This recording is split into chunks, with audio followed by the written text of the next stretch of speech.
नमस्कार, मैं हूं साक्षी सिंह। स्वागत करती हूं आप सबका हमारे चैनल जीएसटी सुविधा केंद्र में। पेश करते हैं ईपीएफओ से संबंधित एक बड़ी खबर। पैसा डबल करने का लीगल तकनीक बिल्कुल नहीं सुना होगा। अब इलीगल तो हम सबने सुना है। ये सरकार की स्कीम है जिसमें होगा आपका पैसा डबल।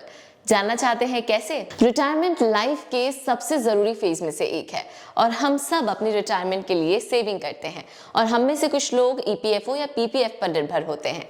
अपने 20s या 30s में हम सब कहीं ना कहीं प्लान करने लगते हैं कि अपना रिटायरमेंट कैसे प्लान करना है।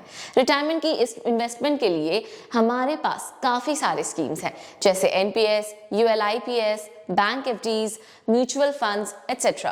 पर इन सब में सबसे कॉमन और बेहतर है ईपीएफओ और पीपीएफ। ईपीएफओ की बात करें तो एम्प्लॉय प्रोविडेंट फंड भारत सरकार की देखरेख में शुरू की गई है।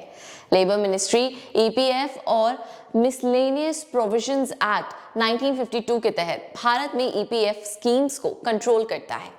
ईपीएफओ इस सेविंग स्कीम को मैनेज करता है। ईपीएफ का एक उद्देश्य है कि एक व्यक्ति के लिए पर्याप्त रिटायरमेंट कॉर्पस को बनाना और सैलरीड एम्प्लॉयज के लिए पैसे बचाने की एक आदत डालना है। वहीं अगर पीपीएफ की बात करें तो पीपीएफ एक और लोकप्रिय सरकार समर्थित योजना है जो रिटर्न फिक्स्ड रेट के साथ बैंक की फिक्स्ड डिपॉजिट ट्रेडिशनली सेविंग के लिए बेहतर है। पीपीएफ की इंटरेस्ट रेट 10 साल की जी-सेक यील्ड से जुड़ी होती है। ये 1968 के पीपीएफ एक्ट के तहत बनाई गई केंद्र सरकार की एक long term small saving scheme है। पीपीएफ देश में रहने वाले सभी भारतीय नागरिकों के लिए खुला है। ये न केवल इंश्योर रिटायरमेंट सेफ्टी देता है बल्कि दूसरे लॉन्ग टर्म फाइनेंशियल गोल्स की स्कीम बनाने में भी मदद करता है, जैसे कि आपके बच्चे का भविष्य की जरूरतें, जैसे उच्च शिक्षा और शादी का खर्च। ईपीएफ और पीपीएफ कंट्रीब्यूशन इनकम टैक्स 1961 की धारा 80C यानी 80C के प्रोविजंस के तहत टैक्स डिडक्शन के लिए एलिजिबल हैं। ईपीएफ के मामले में केवल 2.5 लाख रुपए तक का वार्षिक योगदान आपके लिए टैक्स फ्री इंटरेस्ट अर्न करेगा। इसके अलावा अर्न इंटरेस्ट पूरी तरह से टैक्स के लिए एलिजिबल होगा। इसकी तुलना में आपके पीपीएफ खाते में आपका योगदान हर फाइनेंशियल ईयर केवल 1.5 लाख रुपए तक की डिडक्शन के लिए एलिजिबल है। ईपीएफ और पीपीएफ दोनों अपने फायदे और नुकसान के साथ आते हैं।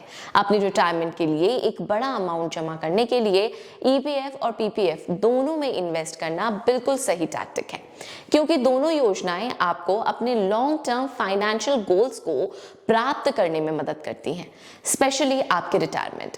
फैक्ट ये है कि ईपीएफ एम्प्लॉयर्स के बीच ट्रांजैक्शन है और आपको अपनी सेविंग अकाउंट से पैसा सेव करने की परेशानी से नहीं गुजरना पड़ता है, क्योंकि ये सीधे आपके सैलरी से काटा जाता है।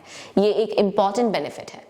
दूसरी ओर पीपीएफ इन्वेस्टर्स को बहुत ज्यादा फ्लेक्सिबिलिटी देता है, क्योंकि आप अपनी सुविधा अनुसार योगदान कर सकते हैं। हालांकि 15 साल की ये लॉक इन अवधि यानी लॉक इन ड्यूरेशन कभी कभी बहुत लंबी लगती है, लेकिन अगर आप अपनी रिटायरमेंट का गोल बना रहे हैं तो ये एक बेहतर ऑप्शन है।